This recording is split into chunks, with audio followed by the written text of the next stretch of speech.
तो प्रश्न नंबर 3 का सी वाला है कि दीर्घ रेडियो तरंगों की आवृत्ति सर्वाधिक होती है। ये हमें देखना है कि सही है या गलत है।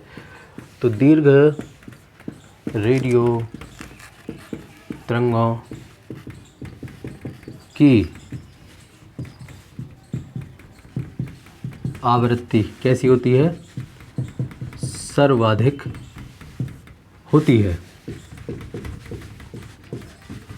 तो इसका सीधा सीधा है कि भाई ये असत्य है। कैसा है? असत्य है। असत्य क्यों है? तो इसका कारण ये है, इसका स्पष्टीकरण ये है कि इनकी आवृत्ति सर्वाधिक नहीं होती, इनकी आवृत्ति न्यूनतम होती है। कैसी होती है? न्यूनतम। और वो भी कितनी होती है? वो होती है 5 गुणा 10 के ऊपर 5 की घात न्यूनतम। ठीक है ना?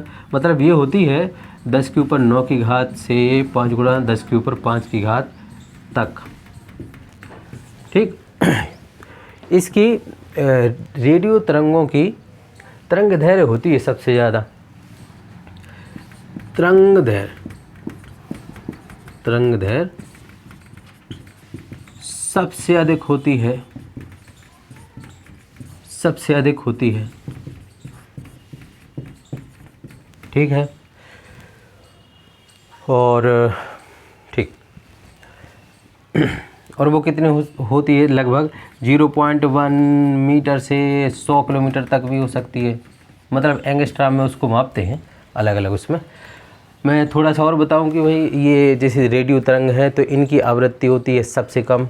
सबसे अधिक किसकी होती है? गामा की होती है। फिर उससे कम किसकी होती है?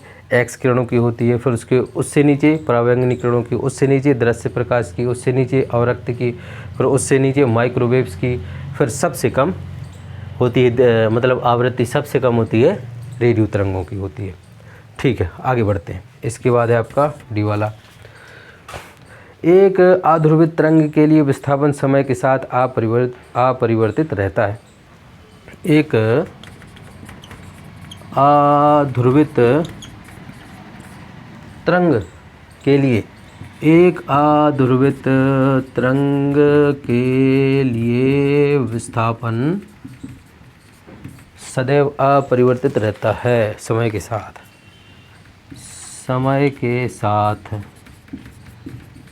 समय के साथ अपरिवर्तित रहता है। तो ये तो है क्या? ये भी असत्य है भाई साहब। अब ये असत्य क्यों है?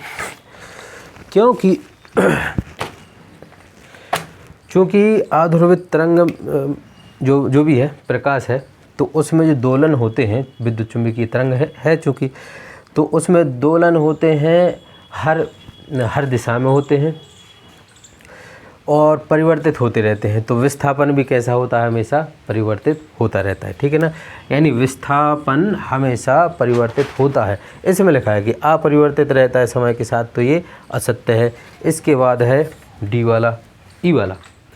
तो ई वाला है कि एक पूर्ण चक्र के लिए प्रत्यावर्ती औसत धारा का मान 0 होता है। एक पूर्ण चक्र के लिए प्रत्यावर्ती औसत धारा का मान, औसत धारा का मान 0 होता है। सत्य है, बिल्कुल 0 होता है, सत्य है। अब सत्य क्यों है ये देख लो। सत्य इसलिए है क्योंकि प्रत्यावर्ती धारा कैसी होती है? परिवर्तनीय होती है। ये तो हम सभी जानते हैं। इसका आधा चक्र धनात्मक रहता है और आधा चक्र ऋणात्मक रहता है। मान के चलिए आधा चक्र यहाँ पर ये धनात्मक रहा, आधा चक्र ऋणात्मक रहा, तो जहाँ से चले थे वहीं आगे 0 रहता है। मतलब क्या है कि इसका औसत धारा का मान कैसा होता है? 0 होता है। प्रत्यावर्ती धारा का जो सूत्र होता है वो होता है I0 और साइन ओमेगा टी। अच्छा, यहाँ पर कॉस ओमेगा टी भी आ जाता है। कैसा? I = I0 cos omega T, ऐसा भी होता है। तो आशा करता हूँ कि आपको समझ में आ गया होगा कि ये क्यों है सत्य, क्यों है असत्य। 5 मिनट हो गए। चलो तो अगला क्वेश्चन है, ठीक है पॉज कर दो।